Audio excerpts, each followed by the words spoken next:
예수님의 탄생은 역사적인 사실입니다. 그래서 인류의 역사 속에 실질적으로 일어났던 사건이죠. 헤롯 왕 때, 헤롯 the Great, 헤롯 대왕이라고도 부르죠. 이 왕이 37년 BC에서 4년 BC 이렇게 다스렸는데 33년을 다스렸는데 그때 이제 예수님께서 태어나신 것입니다. 학자들은 예수님께서 태어나신 해를 4년, BC 4년으로 보고 있습니다. 저는 어렸을 때 예수님께서 BC 제로에 태어나신 줄 알았어요. 왜냐하면 BC AD로 예수님 때문에 갈라졌으니까. 예, 근데 그게 계산이 딱 맞아 떨어지지 않는 게 이제 학자들이 예수님이 탄생하셨던 그 해를 이제 추측을 해서 이제 그거를 지었는데 그 추측이 이제 약간 빗나간 거죠. 예, 그래서 이거 어떻게 예수님께서 BC 4년에 태어났지? 뭐 잘못된 거 아니야? 예, 그런 것 때문에 걱정 안 하셔도 됩니다. 이거는 마치 우리 성경을 찾을 때 무슨 이제 마태복음 1장, 2장, 뭐 1절, 2절 이렇게 있는 거 있잖아요. 근데 원래 있던 건 아니거든요. 예, 그냥 그런 장과 절 없이 쭉 써 있는 것을 이제 수도원에서 이제 멍크들이 이거 너무 찾기 힘들잖아요. 예, 그래서 장을 만들고 절을 만들고, 예, 그래서 이제 찾기 쉽게 그냥 인덱스 시스템을 만든 거죠. 예, 그런데 그 사람들도 사람인지라 실수를 한 게 있어요. 예, 그래서 가끔 성경을 보다 보면은 29절 없음 뭐 이런 거 있거든요. 주여, 오 마이 갓, 예, 이게 뭐지? 하나님의 말씀이 사라졌다 이런 건 아니고요. 예, 그러니까는 그 오리지널 자체에 문제가 있는 것이 아니라 그 카운터 시스템에 문제가 있는 거죠. 예, 그러니까 BC AD도 그런 겁니다. 예, 패닉하지 마세요. 근데 예수님께서 2020년 정도 전에 예수님께서 역사 속에 태어나신 것입니다. 오늘 본문을 보면은 등장하는 인물들이 있는데요. 그 등장하는 인물들을 조금 살펴보도록 하겠습니다. 첫째 인물은 헤롯 왕입니다. 헤롯 왕은 왕으로 태어나지 않았어요. 근데 굉장히 좋은 가문에 태어났습니다. 돈도 있고 정치적인 영향력이 있는 가문에서 금수저로 태어났어요. 그리고 결국 헤롯은 집안에서 처음으로 왕이 됩니다. 근데 약점이 하나 있습니다. 문제는 헤롯 왕이 유대인이 아니라는 거예요. 에돔 사람이고 에서의 후손입니다. 그런데 그 가문이 로마와 친했고 로마가 빽이 되어줘서 그 자리까지 올라갈 수 있었던 것이죠. 아버지 안티파트로스는 높은 지위를 가졌던 사람이에요. 그래서 아들인 헤롯도 결국 갈릴리 주지사, 행정장관이 된 갈릴리 지역을 다스리고 그 다음에 유대 지역 4분의 1을 다스리는 테트리아크가 됐다가 결국에는 전체를 다 다스리는 유대인의 왕으로 로마로부터 임명을 받습니다. 근데 이제 로마에서 이제 유대인의 왕이라고 임명을 받았는데 아직 유대인의 왕이 아직 있어요. 그래서 가서 이 안티고누스라는 이 왕을 이제 없애고 자기가 왕이 된 거죠. 이 안티고누스라는 이 왕은 하스모니안 왕조의 마지막 왕입니다. 근데 이제 이스라엘 왕의 후손도 아니고 유다의 왕 후손도 아니고 다른 왕족인데요. 이 왕조가 어떻게 생겼냐면 167년 BC쯤에 그때는 그리스 제국이 이제 이스라엘 그쪽을 이제 식민지로 삼고 있었는데 유대인들에게 여호와를 예배드리는 것을 막았어요. 금지하고 성전도 뺏어가지고 그리스 뭐 신화에 나오는 그런 우상들한테 이제 막 우상 예배를 하고 유대인들에게는 최악인 무슨 막 돼지를 막 잡고 막 돼지 피를 흘리고 막 이런 걸 하니까 그 유대인 제사장 중에 마타티아스라는 제사장이 보다 참다 못 참고 반란을 일으킵니다. 아들이 5이 있었는데 그 중에 한 사람은 이제 유다 메카비스, 메카베오라는 유명한 사람이죠. 그래서 이 반란이 성공을 하고요. 그리스 제국을 쫓아내고 이스라엘의 독립을 선언하게 됩니다. 그리고 그 더럽혀진 예루살렘 성전을 다시 봉헌하는데 이것이 이제 한우카라는 명절이 바로 이거예요. 예. 예, 왜 그 촛불 이렇게 막 그 켜놓는 거 있죠? 예. 그리고 이제 이 메카베오 가족이 왕족이 되어서 한 100년 동안을 다스립니다. 그리고 그 마지막 왕이 지금 이 안티고누스인데 헤롯 왕이 안티고누스를 잡아서 로마에 보내서 사형시킵니다. 그리고 자기가 왕이 돼요. 헤롯은 이미 그 부인과 아들이 있음에도 불구하고 왕위 계승의 정통성을 확보하기 위해서 하스모니안 왕조의 공주인 마리암이라는 공주와 혼인을 합니다. 첫 아내와 아들은 버리고. 그래서 이렇게 이 사람은 왕이 되기 위해서는 정말 무슨 짓이라도 다 할 수 있는 권력을 너무나 사랑했던 그리고 또 잔인했던 그런 왕으로 역사는 기록하고 있습니다. 그러니까 왕이 되기 위해서 평생 노력했던 것이거든요. 왕이 되기 위해서 또 그 권세를 유지하기 위해서 못할 짓도 없고 죽이지 못할 사람도 없고 별짓을 다 한 사람인데 나중에는 피해망상에 걸려서 페라노에 걸려가지고 주변 사람들 다 의심합니다. 너 지금 내 왕자를 지금 훔쳐보고 있지. 그리고 그래서 가까운 사람들 많이 죽여요. 그러다가 자기가 제일 좋아했던 아내도 죽입니다. 바로 이 시절에 바로 이때에 동방박사들이 나타나가지고 유대인으로 왕으로 태어난 아기가 어디 있느냐 하니까는 그 헤롯의 머릿속에는 누구지? 감히 죽여야겠다 이 생각밖에 없는 거죠. 여러분 가장 사탄적인 행위가 뭔지 아십니까? 가장 마귀적인 행동이 무엇입니까? 신성모독 아니고요. 살인도 아니에요.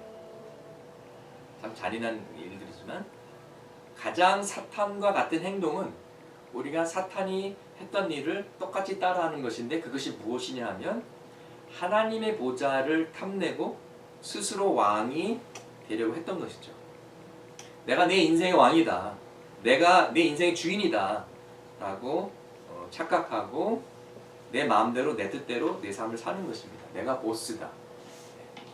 참 이렇게 생각하니까는 좀 세죠? 근데 여기에 앉아있는 사람, 여기 서 있는 사람 포함해서 그렇게 생각하지 않은 사람은 없어요, 사실. 우리가 다 그 똑같은 죄를 지었던 것이죠.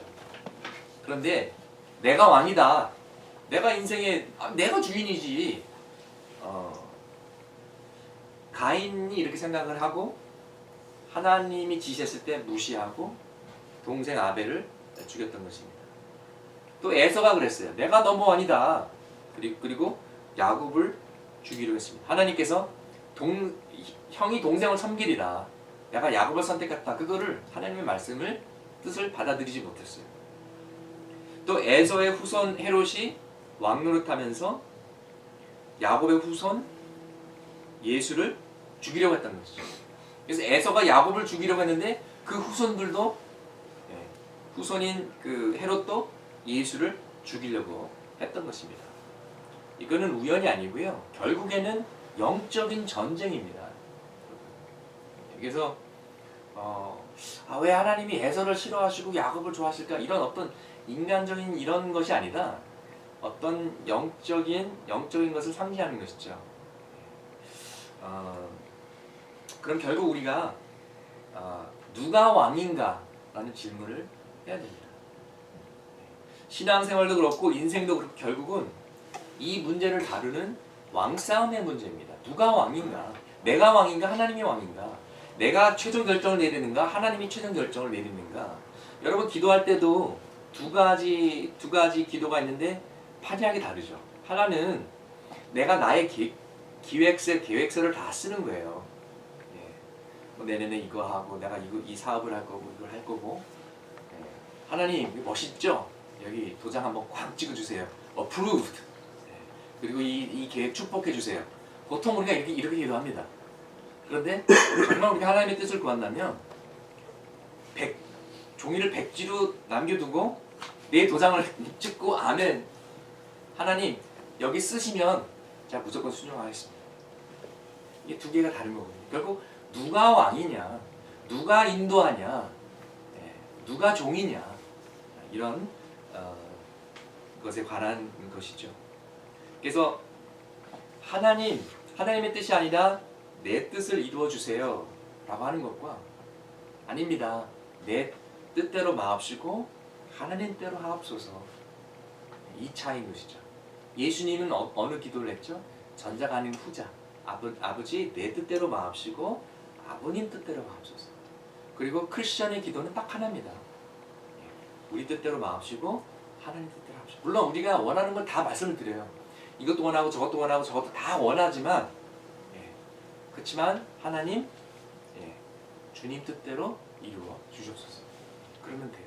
그럼 하나님께서 다 받아보시고 알아서 정리하세요. 그래서 이제 그렇잖아요. 우리가 원하는 게 있잖아요. 다 근데 하나님 뜻은 그게 아니면은 1번 캔슬, 3번 캔슬, 5번, 6번 안 되고 왜냐하면 그것이 우리한테 좋은 것이 아니니까. 그렇잖아요. 어린아이가 엄마는 아침에는 나 캔디 먹고 싶고 점심에는 아이스크림 먹고 싶고 저녁에는 초콜릿 먹고 싶어. 그러면 아이한테는 퍼펙트 플랜이에요.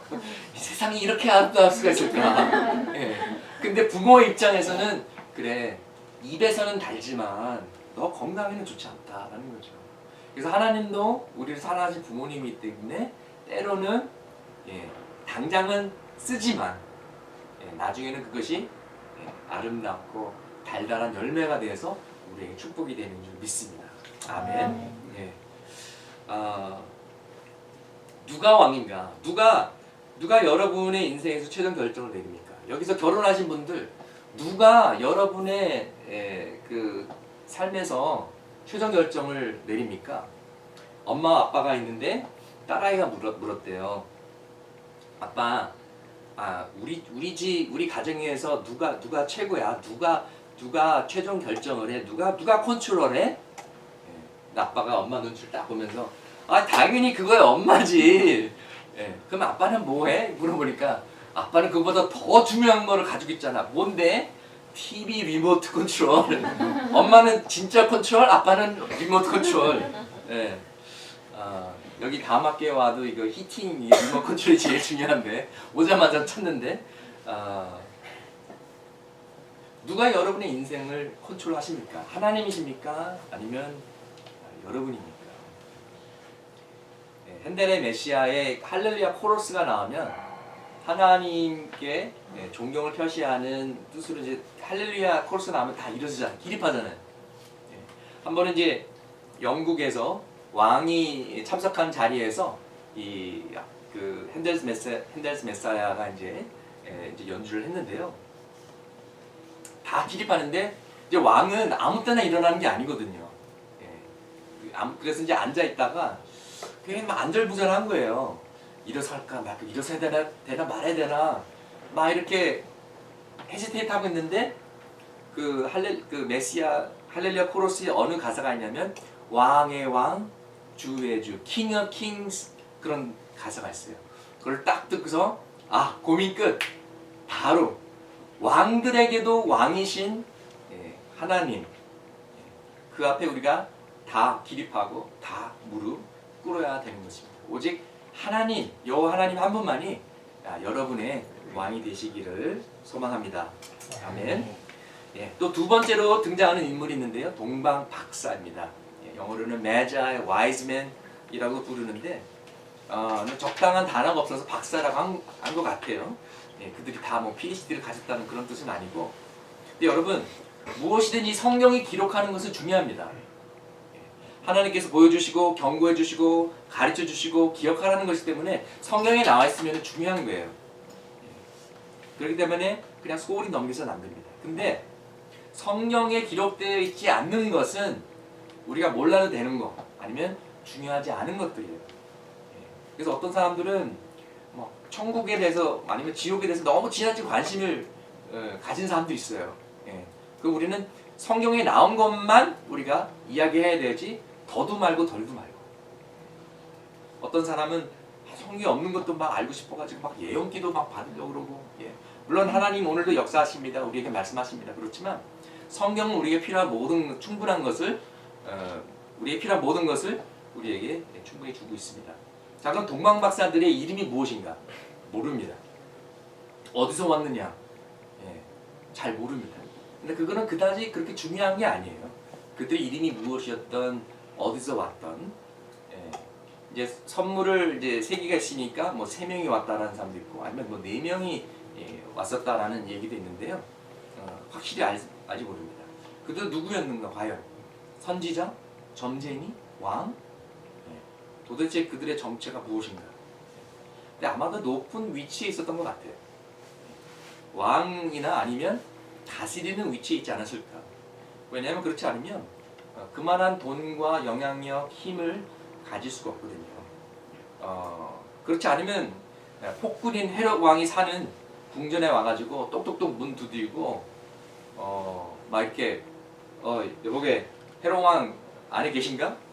여기 아라비아의 벨타자와 페르시아의 멜키오와 인도의 게스퍼가 왔다고 좀 전해주게나, 이런 말 못하거든요. 또 타이밍을 보면은요, 오늘 본문에 보면 이제 한국 성경에는 안타깝게도 그냥 아기라고 되어 있는데, 영어 성경에는 infant가 아니라, 갓난아기가 아니라 child라고 되어 있어요. 그러니까 더 이상 갓난아기가 아니라 뭐 걸음마를 배우는 아이나 이제 막 걷기 시작한 유아, 그 정도 나이의 아이라는 것이죠. 그렇다면 별을 처음 보고 적어도 몇 개월에서 한 1년 정도 지난 것으로 보이는 것입니다. 별을 보고 떠날 준비를 하고 가방 싸고 물건 챙겨가지고 여행을 해서 도착했는데 이 정도 시간이 걸린 것이죠. 그렇다면 많은 비용이 필요했을 거고요. 많은 음식, 그 음식 그 요리할 하인들, 낙타, 뭐 당나귀, 그리고 또 위험하니까 산적들도 나올 수 있으니까 뭐 군인, 경호원들, 이런 것들이 다 필요했던 것이죠. 왕이나 높은 자리에 있지 않으면 이런 재력과 능력을 가질 수가 없는 것입니다. 오늘도 그렇지 않나요? 아무나 나 직장 좀 쉬고 1년 동안 좀 쉬면서 좀 유럽 여행도 하고 좀 그럴래. 아무나 쓰는 게 아니잖아요. 또 이 동방박사들은 아마도 학자들이었던 것 같습니다. 스칼러, 과학자, 별을 연구하는 과학자들이 아니었을까. 그렇게 막 별을 보고 막 점치고 이런 점쟁이나 샤만이 아니라 별을 연구하는 과학자였던 것 같습니다. 그리고 그 별이 특별한 것을 알았어요. 굉장히 희귀한 현상이다. 몇 세기 만에 한번 일어날까 말까 하는 참 놀라운 현상이다. 뭔가 스페셜한 일이 지금 벌어지고 있다는 것을 알았던 것입니다. 그리고 영적인 의미가 있음을 깨달았습니다. 결국 메시아, 하나님의 아들이 이 땅에 오신다라는 메시지를 받았는데요. 그냥 별만 보고 깨달은 것 같지는 않고요. 하나님께서 추가로 어떤 계시를 보여주신 것 같습니다. 하나님께서 비전에 나타나셨을까? 천사를 보내셨을까? 뭐 들리는 육성의 음성을 들려줬을까? 모릅니다. 그렇지만 이들에게 신앙이 있었고 신념이 있었고 뭔가 특별한 것을 알고, 그리고 그 특별한 것이 메시아의 탄생이라는 것을 알고 왔다는 것을 우리가 본문을 통해서 알 수가 있습니다. 왜냐하면 와가지고 예루살렘에 와가지고 특별한 별이 나타나가지고 여기 왔는데 여기 무슨 특별한 일이 있나요? 그렇게 질문한 것이 아니라 유대인의 왕으로 태어난 사람이 어디 있습니까? 라고 물었기 때문에 알고 온 거예요. 모르고 온 것이 아닙니다. 그럼 이 동방박사들이 얼마만큼 알았을까? 확실히는 모르지만 많이 알았던 것 같아요. 분명한 것은 하나님께서 그들을 인도하셨다라는 것입니다. 특별한 계시가 있었습니다. 그렇지 않으면 목숨까지 걸고 그 먼 여행을 올 리가 없었습니다. 가까운 데서 온 게 아니에요. 그리고 그 많은 돈과 시간을 투자해서 왔습니다. 어제 저희가 양화진 선교사 묘지를 방문했는데요. 그 중에 그 묘지 하나는 호머 헐버트 선교사 묘지였는데, 이분은 한국인보다 더 한국을 사랑한 서양인이라는 이름이 붙은 사람입니다. 1950년 3월 1일에 대한민국 정부에서 외국인 최초로 건국 공로 훈장 태극장 독립장을 추서했고, 한국인들이 가장 좋아하는 외국인 1위로 뽑힌 바 있습니다. 그는 고종 황제의 최측근 보필 역할 및 자문 역할을 하여 미국과 서방 국가들의 외교, 대화 창구 역할을 했습니다. 고종 황제로부터 두터운 신임을 얻은 외국인이었고, 한국의 분리 독립운동을 지지하고 지원하였고, 1907년 헤이그 비밀 밀사에 적극 지원하여 밀사 활동을 하였습니다. 1919년 3.1운동을 지지했습니다. 근데 이분이 남긴 말 중에 나는 웨스트민스터 사원보다 한국 땅에 묻히기를 원하노라 라는 유언을 남겼고요. 그리고 결국 나이가 들 할아버지가 돼서 미국에 갔다가 다시 한국으로 와서 한국에서 돌아가셔서 한국에 묻히셨어요. 또 어저께 가보지는 못했지만은 그 양화진에 루비 켄드릭 선교사 묘비가 있죠. 26살의 젊은 나이로 한국에서 세상을 떠났는데, 나에게 줄 수 있는 1000개의 생명이 있다면 그 모두를 한국에 드리겠습니다. If I had 1000 lives to give, Korea should have them all. 그리고 이 말이 양화진 묘지의 묘비명이 되었습니다. 왜 이분들이 이랬을까요? 왜 그들의 시간과 돈과 인생 전부, 아니 목숨까지 바쳐서 왜 이렇게까지 한국을 사랑했을까요?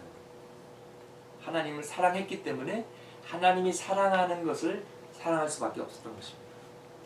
그리고 그들은 참된 예배자들이었기 때문에 그렇습니다. 그들의 삶을 하나님께 바치는 예배로 드린 것입니다. 예수님도 그러셨죠? 예수님도 이 땅에 오셔서 자신의 생명을 하나님께 예배로 바치셨습니다. 십자가의 죽음을 통해서 죄를 용서하는 제사를 바치신 것이죠. 하나님께서 그것을 참된 예배로 받으시고 우리의 죄를 용서해 주셨고, 우리를 아들 딸로 삼아 주셨고, 구원해 주셨고, 또 인생의 새로운 목적과 사명을 주셨습니다. 할렐루야. 동방 박사들의 꿈에 하나님이나 천사가 나타나서 헤롯 왕에게 돌아가지 말라, 딴 길로 돌아가라 라고 경고를 합니다. 하나님께서 분명히 이들을 인도하셨습니다. 그것은 처음에 이들이 왔을 때 그들이 묻는 질문을 통해서 알 수가 있죠. 앞으로 유대인의 왕이 되실 이가 어디서 태어나느냐 이렇게 묻지 않고, 이미 유대인으로 왕으로 나신 이가 어디 계시냐 이렇게 묻습니다. 여러분, 예수님께서 돌아가실 때 십자가의 그 표에 예수님의 그 죄표죠. 뭐라고 써있죠? 그 나사렛 예수 유대인의 왕.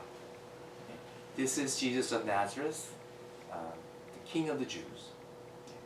예수님이 지은 죄는 유대인으로 왕으로 태어나신 것밖에 없어요. 예수님이 태어나실 때도 유대인의 왕으로 태어나셨고, 돌아가실 때도 유대인의 왕으로 돌아가셨습니다. 근데 한 번도 정치적인 왕이 되신 적은 없어요. 그러면 이 유대인의 왕이라는 이 표현은 메시아의 타이틀입니다. 메시아로 오셔서 메시아로 죽으시고 메시아로 부활하신 것입니다. 그래서 이 동방 박사들이 유대인의 왕으로 나신 분이 누구냐라고 질문하는 이 질문은 굉장히 의미심장한 질문인 것이죠. 이들이 다윗의 언약을 알았던 것 같아요. 하나님께서 다윗에게 약속하신 네 후손 중에 왕이 나와서 영원히 다스릴 것이다, 이걸 알았던 것 같아요. 그리고 헤롯 왕도 알았던 것 같아요. 그래서 불안해합니다. 당황합니다. 죽여야겠다 이렇게 생각하고 전문가들을 부르죠. 세 번째 등장하는 인물들입니다. 종교 전문가들. 바로 대제사장들, 백성의 서기관들, 바리새인들이죠. 이 사람들은 율법의 PhD고요. 성경 신학 교수들이에요. 평생 밥만 먹고 성경만 공부하고 달달 외우는 사람들입니다. 성경뿐만 아니라 탈무드 주석까지도 달달 외우는 사람들이에요. 그래서 메시아가 어디서 태어날 것이냐라는 질문을 던졌는데 그거는 시군증 먹기입니다. 베들레헴에서 태어납니다. 그러면서 구약의 미가 5장 2절과 4절을 인용하죠. 베들레헴이 비록 작은 시골 동네지만 거기서 이스라엘의 목자가 나오리라. 왜냐하면 베들레헴은 양치는 마을이거든요. 다윗이 거기서 자랐잖아요. 양치기 소년이었잖아요. 그리고 예수님이 태어나실 때도 거기에 계속 양을 치고 있었습니다. 그래서 예수님이 태어난 밤에 목자들이 달려온 것이죠. 근데 단순한 목자가 아니라 이스라엘 민족의 목자, 즉 하나님의 아들 메시아가 나올 것이다 라는 그런 예언 말씀을 이 전문가들이 알고 있었던 것입니다. 근데 이 동방박사들은 우리가 이 메시아를 예배하러 왔다 라고 했습니다.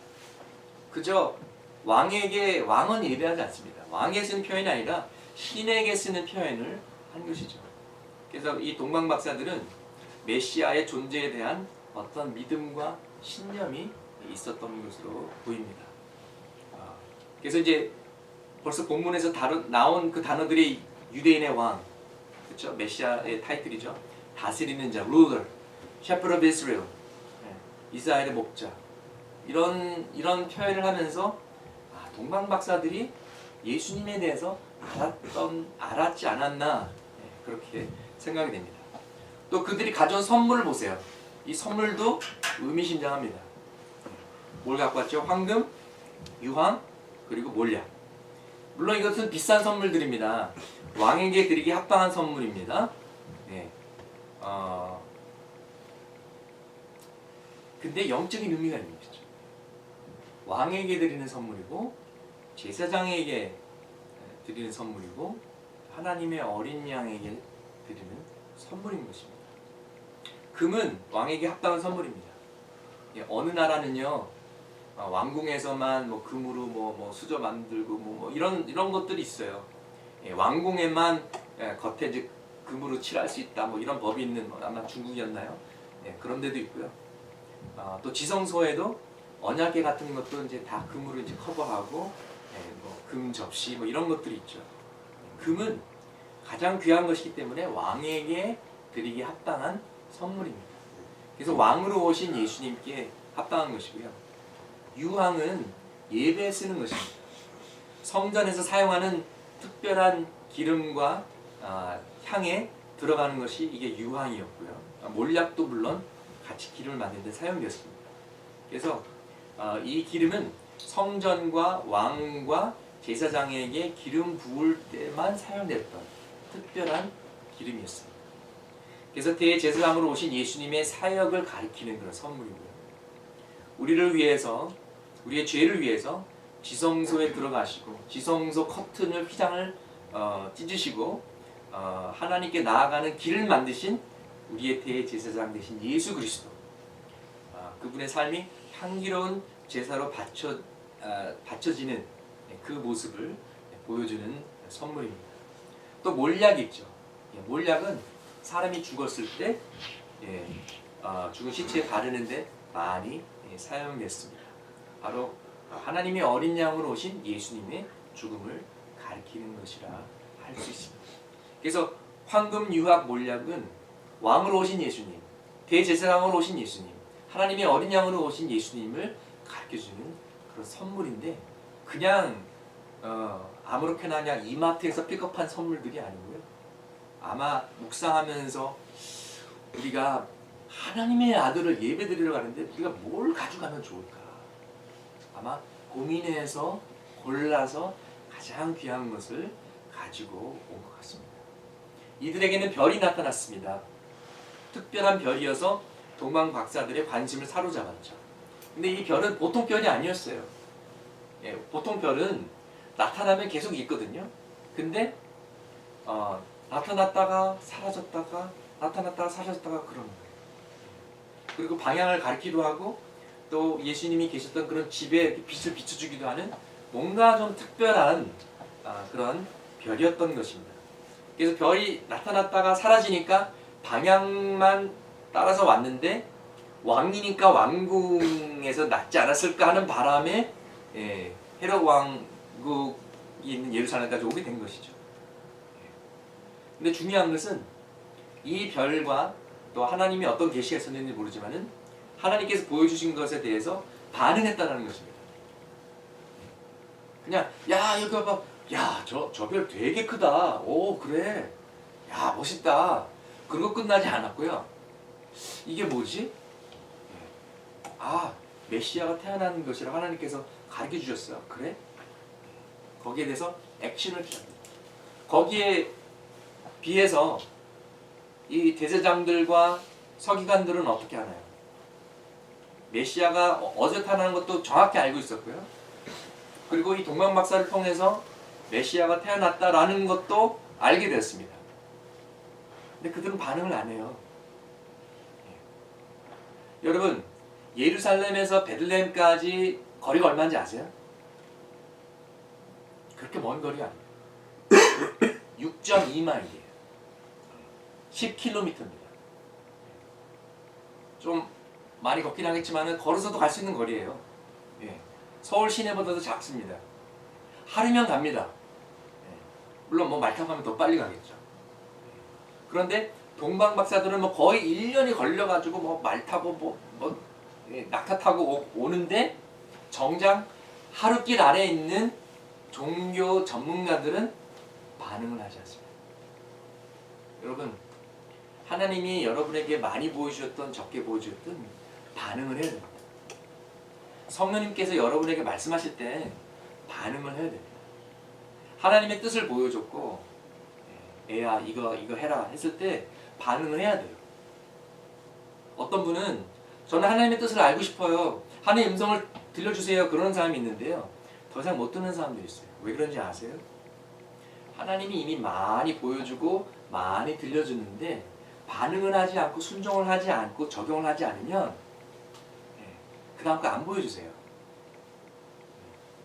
그렇잖아요? 아이가 밥을 줬는데 다 먹지 않았는데 엄마 한 그릇 더 줘. 그러면 내가 준 거부터 먼저 먹어. 그러면 다 먹으면 줄게. 당연한 거잖아요. 논리적인 거잖아요. 지금 하나님이 보여주신 것도 순종 안 하는데 뭘 자꾸 보여달라고 그래요.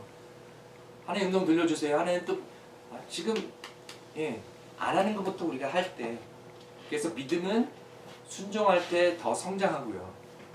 우리가 하나님이 보여주신 것을 우리가 적용했을 때 하나님께서 더 보여주십니다. 이것이 하나님의 원리요 원칙입니다.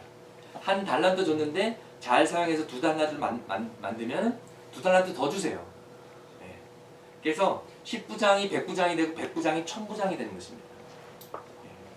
집사가 권사되고 집사가 장로 되는 것이에요. 저도 처음부터 목사 되지 않았습니다, 여러분. 처음에 제가 주일학교 보조교사를 시작했어요. 교사도 아니고 보조교사. 그것도 3살, 4살짜리 코올리게. 제가 하는 일이 뭔지 아셨어요? 제가 하는 일이 뭐였냐면 우리 코올리기 아이들이 화장실 갈 때 데리고 가서 도와주는 일을 했어요. 진짜 코 풀어주고 닦아주는 그런 일을 했습니다. 근데 거기부터 시작을 해서 제가 신실하게 열심히 잘해가지고 주일학교 교사가 되고 그 다음에 이제 신학교 가서 이제 전도사가 되고 중고등부 맡고 그 다음에 대학부 맡고 그 다음에 이제 영어도 이제 청년들 맡고 부목사가 되고 목사가 되고 그렇게 된 것이죠. 주님께서 작은 일에 충실한 자에게 내가 더 주리라는 그런 말씀이 여러분의 삶에 이루어지기를 주님의 이름으로 축복합니다. 아멘. 그래서 하나님께서 지금 여러분이 가진 것이 5달란트라면 10달란트를 주시고, 지금 여러분에게 맡겨주신 영혼이 지금 2명이라면 그것이 4명이 되고 10명이 되고 100부장이 되고 1000부장이 되고, 신앙이나 어떤 사회에서나 여러분의 역량이 커져서 정말 이 사회가 지금 절실히 필요한 그런 지혜롭고 정말 신실한, 믿을 만한 그런 리더들이 되시기를 축원합니다. 아멘. 이 종교 전문가들은 6마일도 움직이려고 하지 않는데, 동방박사들은 뭐 500마일, 1000마일 멀리서 메시아를 예배드리러 온 것입니다. 근데 왜 이 종교 전문가들은 메시아를 예배드리지 않았을까요? 그들은 평생 하나님의 말씀을 배우는 자였어요. 평생 하나님의 말씀을 연구하고 가르치는 사람들이었어요. 이걸로 먹고 사는 사람들이었어요. 그리고 메시아에 대한 지식이 있었습니다. 그러나 예배하지는 않았습니다. 왜 그랬을까요? 머리로만 알고 가슴에는 마음이 없었어요. 그리고 하나님이 그들의 왕이 아니었습니다.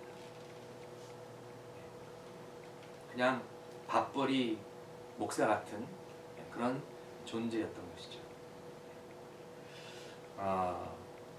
혹시 여러분 중에 나는 이미 예수 믿으니까 죽어도 천국 가니까 주일날 꼭 교회 안 가도 돼. 여러분 이렇게 생각하지 마세요. 1년 가까이 멀리 와서 예배드리는 동방박사 같은 사람도 있는데, 오늘은 비가 오니까 집에 있어야지. 오늘은 좀 컨디션이 별로니까 그냥 좀 쉬어야지. 그러지 마시고요. 여러분, 대전에서 오시는 분도 있는데 강북에서 못 오시고 강남에서 못 오시면 안 되죠. 아멘. 네. 예수님은 나를 위해 죽으신 히어로니까, 예수님이 나의 왕이시니까, 나의 주인님이시니까, 그러니까 우리가 예배 드리는 것입니다. 여러분, 데이빗 리빙스턴이라고 유명한 아프리카 의료 선교사가 있습니다. 여러분 아실 거예요. 근데 어려서 가난해서 돈이 없었어요. 한 번은 교회에서 예배를 드리는데 드릴 돈은 없고 뭔가를 드리고 싶고, 그래서 헌금 시간에 2 주먹을 헌금 바구니에다 넣습니다. 나 자신을 드린다는 그런 의미죠. 그리고 결국 성장해서 선교사로 헌신합니다. 원래는 중국으로 선교 가려고 그랬어요. 근데 그때 아편 전쟁이 터져서 중국으로 못 가고 아프리카로 선교를 가게 됩니다. 아프리카 가서 고생을 많이 했습니다. 한 번은 사자한테 물려가지고 왼쪽 팔에 흉터가 났어요. 그리고 평생 전도했는데 딱 한 사람밖에 안 믿었어요. 그 대신에 이 사람은 바츠와나 트라이브의 족장이 있어요. 추장이 있어요. He was the chief. 그리고 자기 족속의 말로 성경을 씁니다. 이 사람이. 그리고 많은 사람들을 전도합니다. 보람이 있었죠. 근데 이제 한동안 그 영국의 이 사람 데이빗 리빙스턴 선교사님의 소식이 끊겼어요. 그래가지고 그를 아는 사람들이 걱정을 해가지고 1871년에 헨리 스탠리라는 탐험가가 탐험들을 조직해서 리빙스턴을 찾으려고 아프리카로 들어갑니다. 그리고 1년 동안 강행군을 하고 막, 그래서 겨우 밀림 속에서 리빙스턴을 찾는데 병들어서 앓고 있었어요. 그때 그는 식료품과 의약품이 거의 다 떨어진 채 심한 열병을 앓고 있었습니다. 그래서 스탠리는 오랫동안 그와 함께 머물면서 극진히 그를 간호하고 리빙스턴은 결국 건강을 회복했습니다. 그리고 스탠리가 떠나기 전에 리빙스턴에게 간절히 권면합니다. 선교사님, 아프리카 복음 사역을 위해서 30년간 헌신했으니까 이제 그만하시고 저와 함께 영국으로 돌아가시는 것이 어떻겠습니까? 그 말을 듣던 리빙스턴은 아주 유명한 대답을 남깁니다. 아닙니다. 제게 있어서 아프리카의 선교 사역은 헌신이 아니고 오히려 하나님께서 제게 주신 큰 특권입니다. 저는 하나님께서 내게 맡기신 이 영광스러운 일을 생각할 때마다 가슴이 벅차서 견딜 수가 없습니다. 그래서 어쩔 수 없이 스탠리는 홀로 그곳을 떠납니다. 그로부터 한 1년이 지난 1873년 5월 1일 리빙스턴 선교사는 60의 나이로 돌아가십니다. 그의 시신은 영국으로 옮겨지지만 그의 심장은 그가 죽은 자리 근처의 나무 밑에 묻혀집니다. 왜냐하면 그를 사랑하고 따르던 아프리카 사람들이 그렇게 했어요. 그들은 리빙스턴의 심장이 늘 어디를 향하고 있는지를 잘 알았기 때문에 그렇습니다. 아프리카를 사랑했고 예수님을 사랑하는 것을 알았기 때문에 리빙스턴 선교사님이 이것을 원했을 것이다. 그래서 그의 심장은 아프리카에 묻혀지고 나머지 시신만 영국으로 돌아가게 됩니다. 여러분의 심장은 어디에 있습니까? 여러분의 심장이 어디에 묻혀지길 원하십니까? 저는 개인적으로 미국보다는 한국에, 서울보다는 평양에. 왜냐하면 주님의 마음이 그곳에 있으니까 저도 주님의 마음이 가는 곳에 가기를 원합니다. 여러분의 왕은 누구십니까? 오늘 본문 2절 말씀 보니까 동강 박사는 유대인의 왕을 예배하러 왔다고 고백하고 있습니다. 여러분은 어떠십니까? 동방 박사를 와이즈맨이라고 하죠. 지혜로운 자들. 지혜로운 자들은 오늘도 예수님을 찾습니다. 지혜로운 자는 아무리 바빠도 오늘도 예수님을 경배하고 예배합니다. 하나님께서 별을 보여주시고 가슴을 움직이고 사인을 주실 때 반응합니다. 지혜로운 자들은 자신의 귀한 것들을 내어놓아 주님께 드립니다. 그들의 사랑, 그들의 금은보와 그들의 삶 전체를 예배로 드립니다. 이번 토요일 날 우리가 크리스마스 파티를 합니다. 선물 교환하면서 재밌는 시간을 가질 것입니다. 근데 선물 교환만이 아니라 돌아오는 토요일하고 주일날 우리가 특별 선교헌금을 했으면 좋겠어요. 그래서 토요일날 가지고 오셔도 되고 주일날 내셔도 되고, 이거는 이제 성탄헌금은 따로입니다. 우리가 특별 선교헌금을 해서 이번에 몽골 선교로 썼으면 좋겠고, 우리 또 바담 자매 우리 몽골 가는데 바담 자매를 도왔으면 좋겠습니다. 그래서 우리가 성탄 시즌이 그냥 지나지 않고 뭔가 특별한 동방 박사들이 선물을 가져왔듯이 여러분이 주님께 드릴 선물이 무엇입니까? 근데 아이들은 What do I get for this Christmas? 내가 무슨 선물을 받을까? 그런 데 관심 있잖아요. 근데 어른도 우리 남편이 너무 바빠가지고 정신이 없어가지고 그런데 우리가 그 관심을 가질 것이 아니라 내가 이번 크리스마스 때 예수님께 뭘 드리면 좋을까?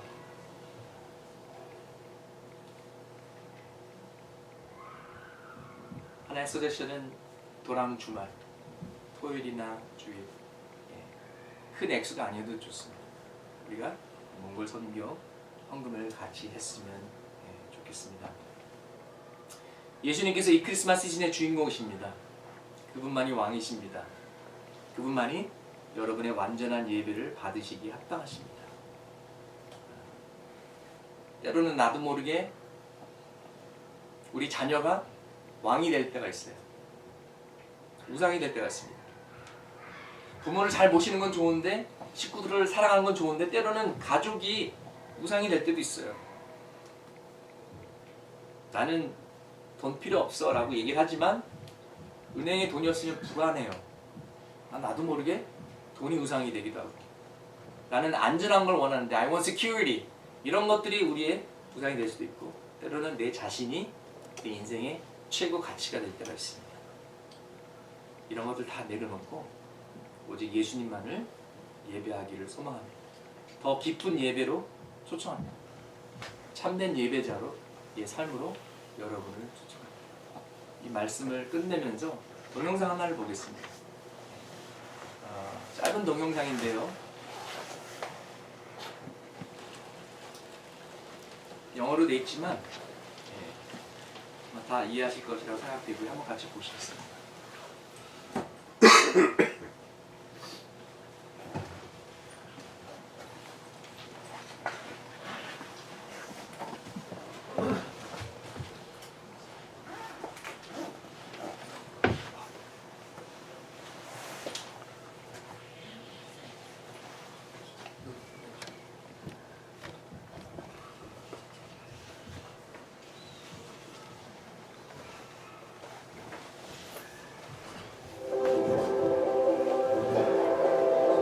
다시 볼까요?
한번 같이 기도하시겠습니다.